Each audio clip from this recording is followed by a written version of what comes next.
ನಮಸ್ಕಾರ, ನನ್ನ ಯೂಟ್ಯೂಬ್ ಚಾನೆಲ್ಗೆ ಸ್ವಾಗತ. ನಾವು ಈಗ ಸೋಯಾ ಚಂಕ್ಸ್ ರೆಸಿಪಿ ಹೇಗೆ ಮಾಡೋದು ಅಂತ ನೋಡೋಣ ಬನ್ನಿ. ಇದಕ್ಕೆ ಬೇಕಾಗಿರೋದು 1-2 ಗ್ಲಾಸು ವಾಟರು, ಹಾಗೆ ನಿಮ್ಮ ಹತ್ರ ಸೋಯಾ ಚಂಕ್ಸು ನಿಮಗೆ ಎಷ್ಟು ಜನಕ್ಕೆ ಎಷ್ಟು ಬೇಕು ಅಂದ್ಬಿಟ್ಟು ನೋಡಿಕೊಂಡು ನೀವು ಸೋಯಾ ಚಂಕ್ಸ್ನ ಹಾಕ್ಕೊಳ್ಳಿ. ಹಾಗೆ ಇದಕ್ಕೆ ಬೇಕಾಗಿರೋದು ಉಪ್ಪು 1 ಟೇಬಲ್ ಸ್ಪೂನ್ನ ಬೇಯಿಸ್ಕೋಬೇಕು. ಅದಕ್ಕೆ ಬೇಕಾಗಿರೋದು ಉಪ್ಪು ಸ್ವಲ್ಪ ಹಾಕಿ ನೀಟಾಗಿ ಉಪ್ಪು ಎಷ್ಟು ಬೇಕೋ ಅಷ್ಟು ನೀಟಾಗಿ ಹಾಕಿ ಮಿಕ್ಸ್ ಮಾಡಿಕೊಂಡು ಒಂದು 10 ಮಿನಿಟ್ಸು ನೀಟಾಗಿ ಬೇಯಿಸ್ಕೋಬೇಕು.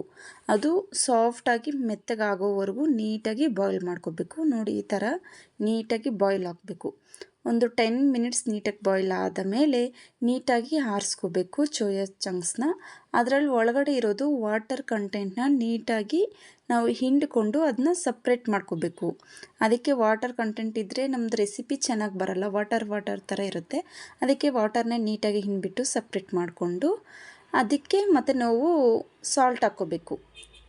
ಸಾಲ್ಟು ಹಾಗೆ ಮಸಾಲೆ ಪದಾರ್ಥಗಳನ್ನು ಹಾಕೋಣ. ಅದು ಏನೇನು ಅಂತ ನಾನು ಹೇಳ್ಕೊಡ್ತೇನೆ.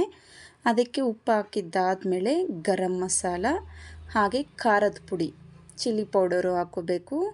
ಹಾಗೆ ಕರ್ಡ್ 3 ಟೇಬಲ್ ಸ್ಪೂನಷ್ಟು ಕರ್ಡ್ ಹಾಕ್ಕೋಬೇಕು. ನಿಮಗೆ ಎಷ್ಟು ಬೇಕೋ ಅಷ್ಟು ನೀಟಾಗಿ ಕರ್ಡ್ ಹಾಕ್ಕೊಳ್ಳಿ. ನಿಮಗೆ ಜಾಸ್ತಿ ಹಾಕ್ಕೊಳ್ಳೋಷ್ಟು ನಿಮಗೆ ಚೆನ್ನಾಗಿ ಬರುತ್ತೆ ರೆಸಿಪಿನ.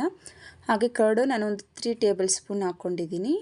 ಹಾಗೆ ಕಸೂರಿ ಮೆಂತಿನ ನೀಟಾಗಿ ಕಸೂರಿ ಮೆಂತಿ ಹಾಕ್ಕೊಂಡು ಅದಕ್ಕೆ ಪುದೀನ ಪುಡಿ ನಿಮ್ಗೆ ಎಷ್ಟು ಬೇಕು ಒಂದು ಸ್ವಲ್ಪ ಚಿಕ್ಕದಾಗಿ ಹಾಕ್ಕೊಳ್ಳಿ. 1 ಟೇಬಲ್ ಸ್ಪೂನಷ್ಟು ಹಾಕ್ಕೊಂಡು ನೀಟಾಗಿ ಮಿಕ್ಸ್ ಮಾಡ್ಕೋಬೇಕು. ಚೆನ್ನಾಗಿ ಅದಕ್ಕೆ ನೀಟಾಗಿ ಎಲ್ಲದಕ್ಕೂ ಮಿಶ್ರಣ ಮಾಡಿ ಮಿಕ್ಸ್ ಮಾಡ್ಕೋಬೇಕು. ಅದನ್ನು ಒಂದು 10 ಮಿನಿಟ್ಸ್ ಸಪ್ರೇಟಾಗಿ ಬಿಡಿ. ಹಾಗೆ ನಾವು ಇದು ಮಸಾಲಕ್ಕೆ ನಾವು ರುಬ್ಕೋಬೇಕಾಗಿರೋದು ಪದಾರ್ಥಗಳು ಆನಿಯನ್ಸು. ಹಾಗೆ ಇವಾಗ ಖಾರ ರುಬ್ಕೊಳಕ್ಕೆ ಬಾಣಲಿ ಇಟ್ಟು ಸ್ವಲ್ಪ ಆಯಿಲ್ ಹಾಕಿ ಆನಿಯನ್ಸು, ಟೊಮೆಟೊ ಮತ್ತು ಬೆಳ್ಳುಳ್ಳಿ ಮತ್ತು ಶುಂಠಿ ಈ 4 ನೀಟಾಗಿ ಎಣ್ಣೆಯಲ್ಲಿ ಹಾಕಿ ನೀಟಾಗಿ ಹುರ್ಕೋಬೇಕು.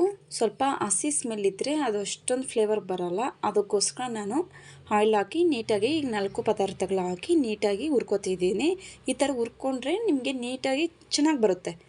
ಟೇಸ್ಟ್ ಆಗಲಿ ಫ್ಲೇವರ್ ಆಗಲಿ ತುಂಬ ಚೆನ್ನಾಗಿ ಬರುತ್ತೆ. ಅದಕ್ಕೋಸ್ಕರ ನಾನು ಹಾಕ್ಕೋತಿದ್ದೀನಿ. ಇಲ್ಲ ನಂಗೆ ಬೇಕಿಲ್ಲ, ನಮಗೆ ಈ ಥರ ನಮಗೆ ಆಯಿಲಲ್ಲೇ ಹುರ್ಕೊಳೋದು ಬೇಕಿಲ್ಲ ಅಂತಂದರೆ ಇಲ್ಲ ನೀವು ಡೈರೆಕ್ಟಾಗಿ ಮಿಕ್ಸಿಗೆ ಹಾಕ್ಕೋಬೋದು. ಈಗ ಹುರ್ಕೊಂಡಿದ್ದಾದಮೇಲೆ ನಾನು ಮಿಕ್ಸಿಗೆ ಚೆನ್ನಾಗಿ ಆರಿಸ್ಕೊಂಡು ನಾನು ಮಿಕ್ಸಿಗೆ ಹಾಕ್ಕೋತಾ ಇದ್ದೀನಿ. ಮಿಕ್ಸಿಗೆ ಹಾಕ್ಕೊಂಡು ನಾನು ನೀಟಾಗಿ ಪೇಸ್ಟಾಗಿ ನಾನು ಮಾಡ್ಕೊಂಡಿದ್ದೀನಿ. ನೋಡಿ, ಈ ಥರ ನೀಟಾಗಿ ಪೇಸ್ಟಾಗಿ ನಾನು ಮಾಡ್ಕೊಂಡಿದ್ದಾದಮೇಲೆ ಈಗ ಫೈನಲಾಗಿ ಒಗ್ಗರಣೆ ಹಾಕ್ಕೊಳ್ಳೋಣ. ಒಗ್ಗರಣೆಗೆ ಬೇಕಾಗಿರೋ ಪದಾರ್ಥಗಳು ನಿಮ್ಮ ಹತ್ರ ಪಲಾವ್ ಐಟಮು ಏನಿದೆ ಅಂತ ನಿಮ್ಮ ಹತ್ರ ಏನಿದೆ ಅದೆಲ್ಲನೂ ಹಾಕ್ಕೋಬೋದು. ನನ್ನ ಹತ್ರ ಇರೋದು ಪಲಾವ್ ಎಲೆ ಮತ್ತು ಚಕ್ರ, ಹಾಗೆ ಚಕ್ಕೆ ಮತ್ತು ಸಾಸಿವೆ ಇದೆ ನನ್ನ ಹತ್ರ ಇರೋದು. ಇಷ್ಟೆಲ್ಲ ಹಾಕ್ಕೊಂಡು ನಾನು ಒಗ್ಗರಣೆ ಹಾಕ್ಕೋತಾ ಇದ್ದೀನಿ. ಇದಕ್ಕೆ ಸಾಸಿವೆ ಚಟಪಟ ಅಂತ ಅಂದಿದ್ದಾದಮೇಲೆ ಮತ್ತು ಕರಿ ಲೀವ್ಸ್ ಇತ್ತು, ಕರಿ ಲೀವ್ಸ್ನ ನೀಟಾಗಿ ಹಾಕ್ಕೊಂಡು ಚಿಟಪಟ ಅಂದಿದ್ದಾದಮೇಲೆ ಹಾಗೆ ಆನಿಯನ್ಸ್ ಹಾಕ್ಕೊಳ್ಳಿ. ಆನಿಯನ್ಸು ಅಷ್ಟೇ ನೀಟಾಗಿ ಬ್ರೌನ್ ಕಲರ್ ಬರೋವರೆಗೂ ನೀಟಾಗಿ ಹುರ್ಕೋಬೇಕು. ಹುರ್ಕೊಂಡಿದ್ದಾದಮೇಲೆ ಮತ್ತು ಹಾಗೆ ಹಸಿಮೆಣ್ಸಿನ್ಕಾಯಿ 1 ಅಲ್ಲ 2 ಅಷ್ಟೇ ಬೇಕಾಗಿರೋದು, ಫ್ಲೇವರ್ಗೋಸ್ಕರ ಅಷ್ಟೇ. ಹಸಿಮೆಣ್ಸಿನ್ಕಾಯಿ ಹಾಕಿ ನೀಟಾಗಿ ಮಿಕ್ಸ್ ಮಾಡ್ಕೊಳ್ಳಿ.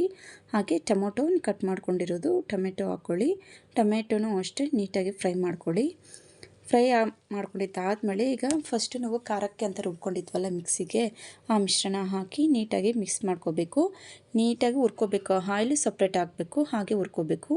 ಈಗ ನಾವು ಸೋಯಾ ಚಂಕ್ಸ್ನ ನಾವು 10 ಮಿನಿಟ್ಸು ನೆನೆಸಿಟ್ಟಿದ್ವಲ್ಲ, ಆ ಸೋಯಾ ಚಂಕ್ಸ್ನ ನೀಟಾಗಿ ಹಾಕಿಬಿಟ್ಟು ಕೊತ್ತಂಬರಿ ಸೊಪ್ಪು ಸ್ವಲ್ಪ ಫ್ಲೇವರ್ಗೋಸ್ಕರ ಸ್ವಲ್ಪ ನೀಟಾಗಿ ಹಾಕಿ ಚೆನ್ನಾಗಿ ಮಿಕ್ಸ್ ಮಾಡಿಕೊಂಡು ಇಷ್ಟೇ ರೆಡಿ ಆಯಿತು. 5 ಮಿನಿಟ್ಸ್ ಕುಕ್ ಮಾಡಿದ್ರೆ ಮುಗೀತು.